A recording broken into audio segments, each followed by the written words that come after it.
On First at 9 this Sunday, the 20th of April 2025.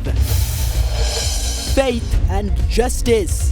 Easter Sunday celebrated across Sri Lanka and around the world. Sri Lanka remembers lives lost in the 2019 Easter massacre. Catholic Bishops' Conference emphasizes the need for Easter attack investigations to identify not just the direct perpetrators but also those who aided and abetted.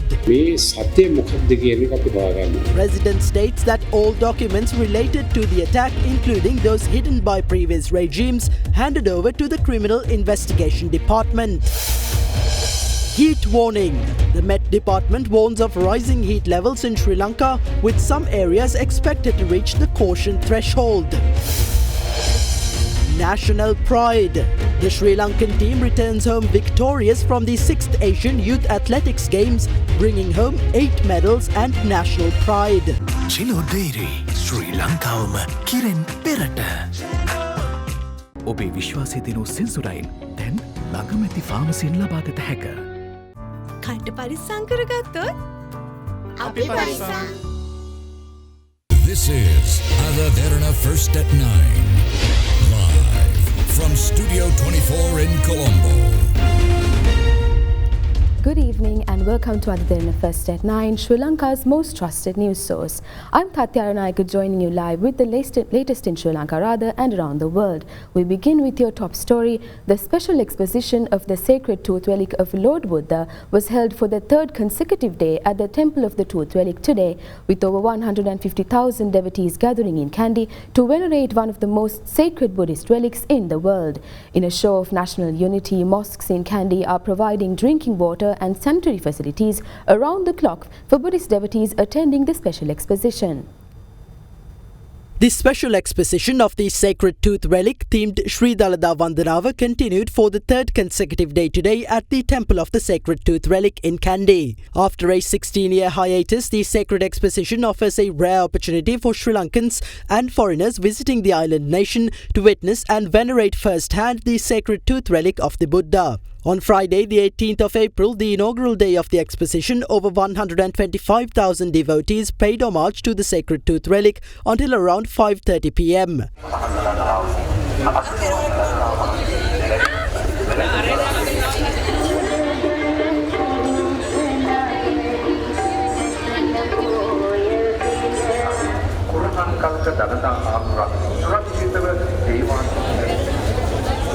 Meanwhile, the exposition commenced at 12:30 p.m. today, and a significant number of devotees were seen queued at the 3 designated access routes. The Buddhist clergy was the first to receive the opportunity to pay homage to the Sacred Tooth Relic.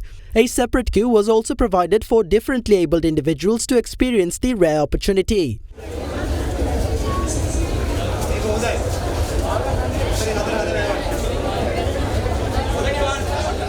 To provide food for the devotees attending the special exposition, the Temple of the Sacred Tooth Relic hosted Dansal yesterday. Dinner was provided to 35,000 devotees between 7:30 p.m. and 2 a.m. at a dining facility capable of accommodating 1,000 devotees at a time.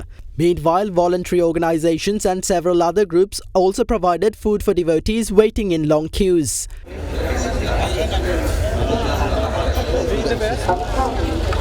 Around the world.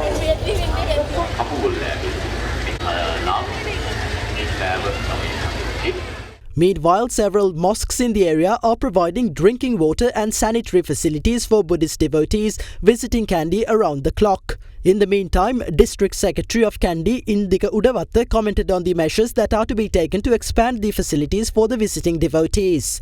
A special discussion was held with all the divisional secretariats regarding all the facilities provided for the visiting devotees. Providing necessary water, food and sanitary facilities for the devotees has become the main issue. We decided to further develop sanitary facilities via the Kandy Municipal Council. Particularly, we are expecting to receive 50 toilets via the Presidential Secretariat, and we believe that these will suffice for the current requirement. My shrine, and the governments and the divisional secretariats' responsibility is to provide food for devotees. Many benefactors, business owners and other institutions have come together for this purpose. This program continued since yesterday with the support of the Temple of the Sacred Tooth Relic and the Sri Lanka Army. Therefore, we will expand the program from today onwards. The third day of the Siri Dalada Vandanava concluded at 5:30 p.m. today. Devotees have the opportunity to pay homage to the Sacred Tooth Relic until April 27th from 12:30 to 5:30 p.m. each day. පිරිපුන් ජීවිතයකට ඔබ සමගින් පෙරට Union Assurance. චන්දුරුසුමේ කාගෙන් බලා අපේ සිංහ TV සඳහා සුපිරි deal.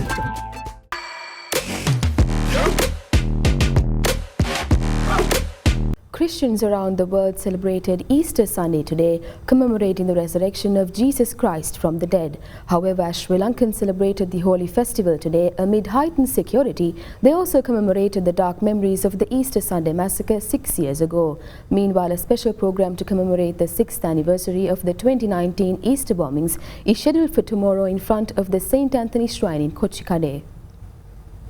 Easter Sunday, a prominent holy festival in the Christian calendar, which marks the resurrection of Jesus Christ on the third day after his crucifixion, is celebrated today by Christians across the world. The Easter Vigil Mass celebrated between sunset on Holy Saturday and the sunrise on Easter Sunday was conducted at St. Peter's Basilica at midnight last night. Meanwhile, His Holiness Pope Francis made a brief appearance today to bless the thousands of people gathered at St. Peter's Square. In the meantime, masses and celebrations were held across Sri Lanka to commemorate Easter Sunday. The Easter Vigil service, presided over by Archbishop of Colombo, His Eminence Malcolm Cardinal Ranjit, commenced at midnight last night at St. Lucia's Cathedral in Kotahena.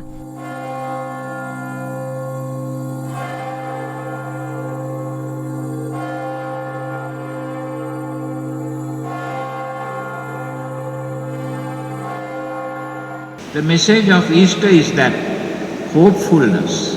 It's to hopefulness that we are called. And hopefulness is found in Jesus. Says the Pope, individualism, spiritualism, living in a small world, addiction, intransigence, the rejection of new ideas and approaches, dogmatism, nostalgia, pessimism, hiding behind rules and regulations are some of the problems that we have according to him. He says there is no point in trying to change things, that there is nothing we can do because this is the way things have always been and yet we always manage to survive. Our challenge is to change the world. Where there is injustice, where there is wrong, we must work for peace, harmony, justice and progress for all human beings, not just for us, but for everyone else. Easter Sunday Mass was conducted this morning at the St. Sebastian's Shrine in Katuapitiya, which was one of the targets of the 2019 Easter Sunday bombings.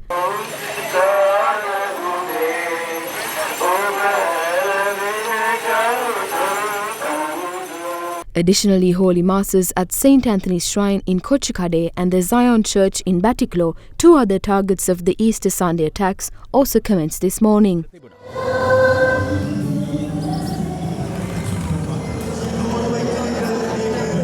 Director of Communications of the Archdiocese of Colombo, Reverend Father Cyril Gaumini Fernando, expressed his views on the ongoing investigations into the Easter Sunday attacks. According to the information revealed so far, a group of individuals have aided Zaharan Hashim, the alleged ringleader of the 2019 Easter attacks, to execute the bombings. It is imperative that the truth be uncovered. We must identify the real perpetrators behind this massacre and their motive. What did they gain from perpetrating such a massacre? Previous regimes during the past 5 years did not conduct a comprehensive investigation into this matter. This investigation was completely sabotaged while former President Gotabaya Rajapaksa was in office. However, after the current government took office, we observed that the investigations were being conducted properly.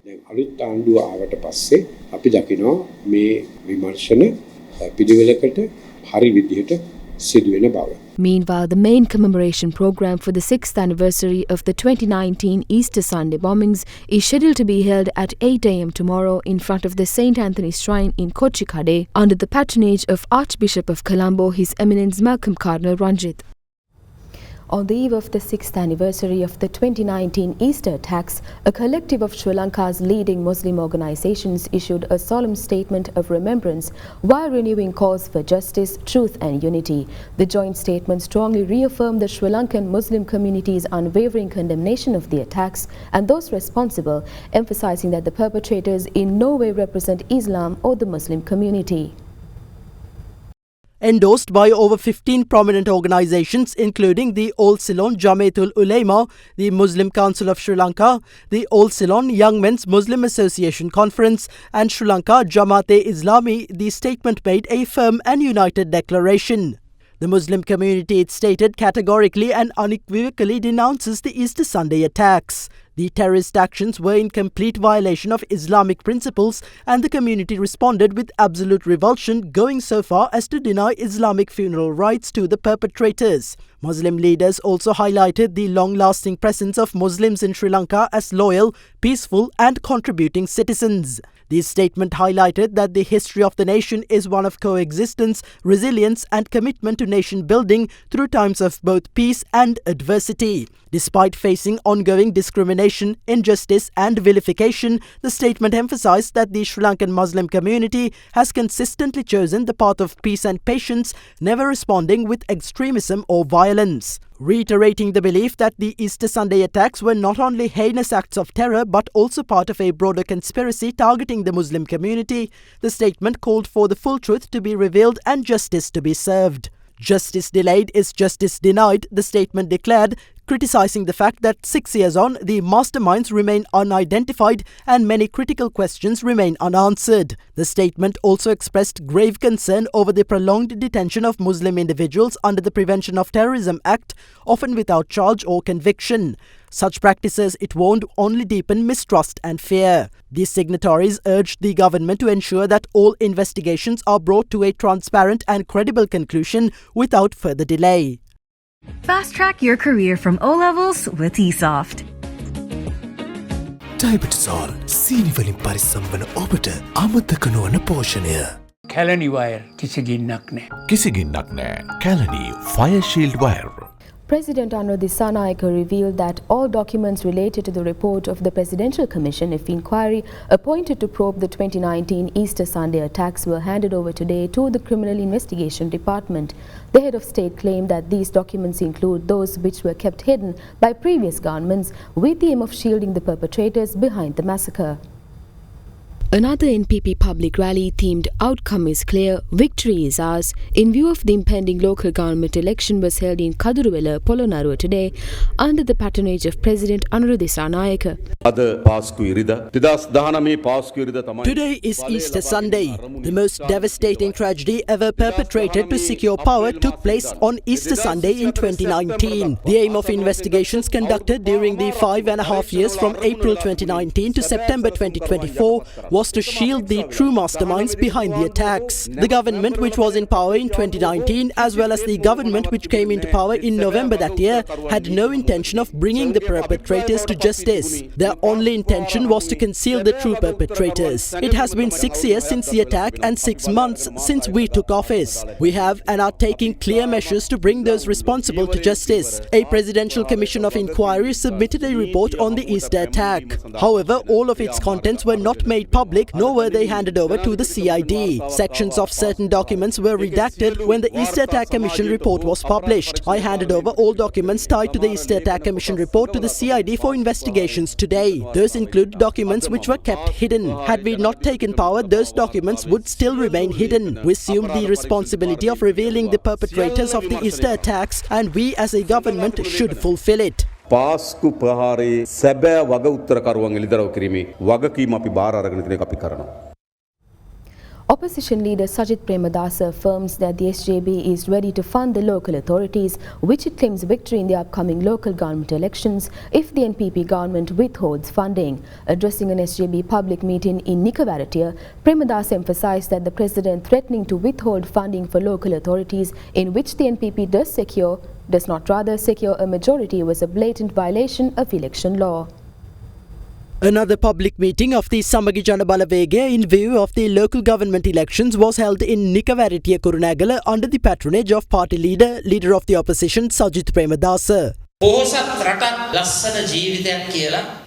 A thriving nation, a beautiful life was a lie told to deceive the 22 million citizens of Sri Lanka. The government made no mention of extending subsidies to crops other than paddy in the budget proposal, nor were provisions allocated for such support. Yet they continue to make these promises on election stages. Wherever they go, they pledge to build roads and launch development programs. Propagating falsehood and empty rhetoric, the JVP is attempting to deceive people for the third time in recent times. Their latest claim is that funds will be withheld from the local authorities where the JVP does not secure power. However, I urge you to fearlessly make the SJB victorious. We pledge to take full responsibility for providing funds for these local authorities to provide an exceptional service for the public. The statement made by the President regarding withholding funds unless the people vote for them is a blatant violation of election law. I remind President Anura Dissanayake that he is the president of not only his supporters but the entire nation.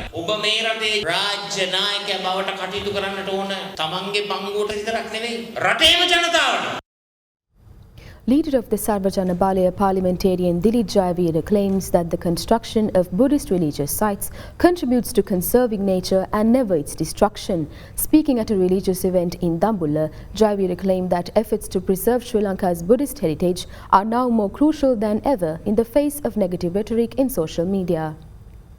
The foundation stone-laying ceremony for the Sri Gautama Sugata Munisaya to be constructed at the ancient Bodhimalu Chitta Vivekashrama Viharaya in Kalundava Dambulla was held today under the patronage of the chief incumbent of the temple, Venerable Berala Panadara Medankara Thera, and the leader of the Sarvajana Balaya MP Dilip Jayavira. The Derana Media Network is providing media sponsorship for the construction of the stupa, which upon completion will stand 200 feet tall.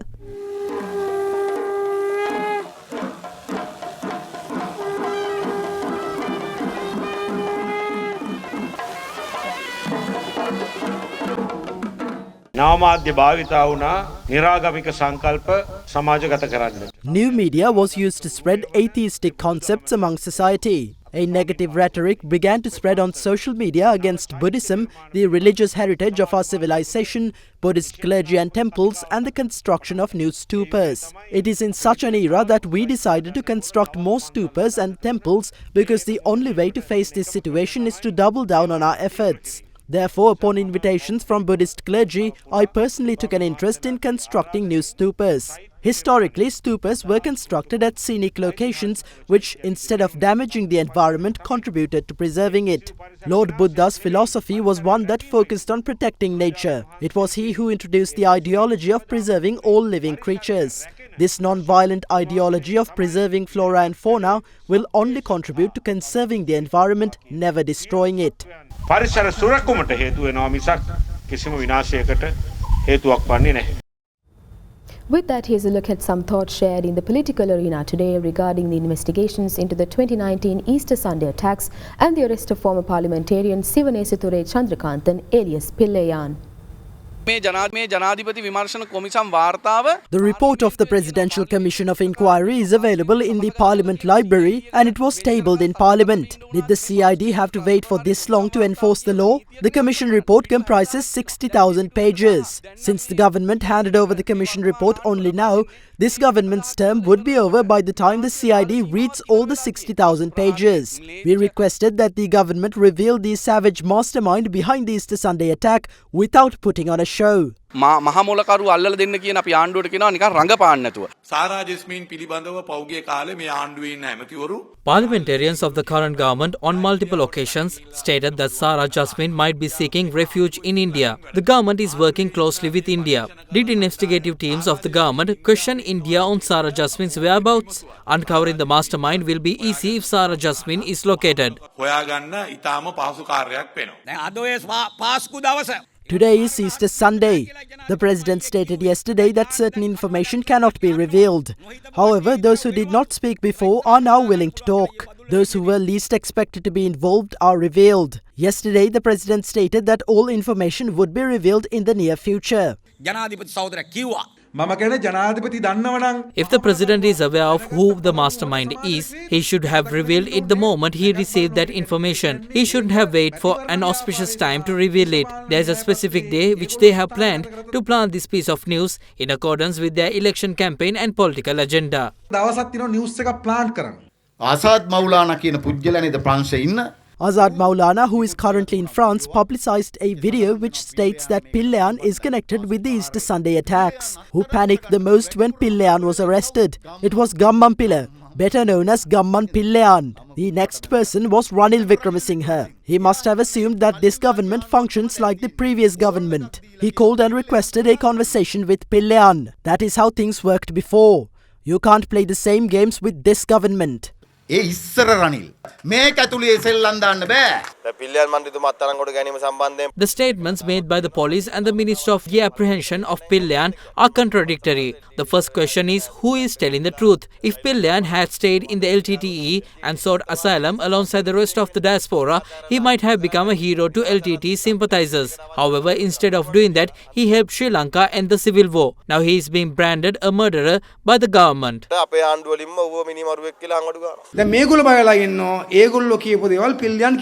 Now they are afraid whether Pillayan would reveal their secrets. They said that Pillayan was the one who ended the civil war. We thought it was former President Mahinda Rajapaksa. We never know what they will say next week. I saw a post on Facebook joking that Pillayan broke down in tears once he got to know that his attorney was Uday Gammampila, because that means that he will certainly lose the case.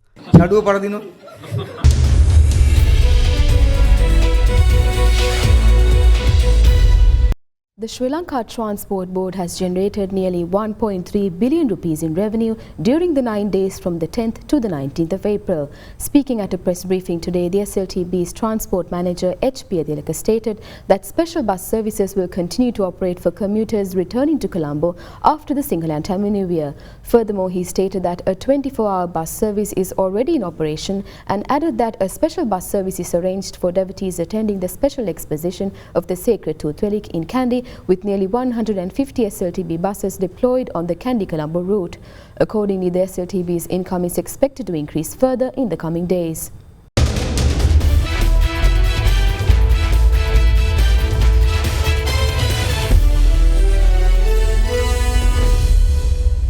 Now in your sports news, the Sri Lankan team, which won 8 medals and finished 9th at the 6th Youth Athletics Championship in Saudi Arabia, returned to the island this morning. In a significant moment of pride, Sri Lanka's 8-medal haul was the most by a single country in this year's tournament. Sri Lanka secured a total of 8 medals, 1 gold, 3 silver and 4 bronze, and finished 9th in the overall standings at the 6th Asian Under-18 Athletics Championships. Tarushi Abhisheka won the gold medal in the women's 800-meter event. Marking a significant achievement, the country won a silver medal in the women's medley relay event, clocking a time of 2:14.25 minutes. Notably, Sri Lanka was one of only 19 countries to win at least 1 medal, and its tally of 8 medals was the highest number won by any participating country at this year's championship. The 4-day tournament, organized by the Asian Athletics Federation and held in Qatif, Saudi Arabia, concluded yesterday, bringing together the continent's most promising young athletes. Following the conclusion of the Asian Under-18 Athletics Championships, the Sri Lankan team returned to Sri Lanka this morning. And with that, we wrap up tonight's edition of Other Derana Fest at 9. Thank you. Have a great night.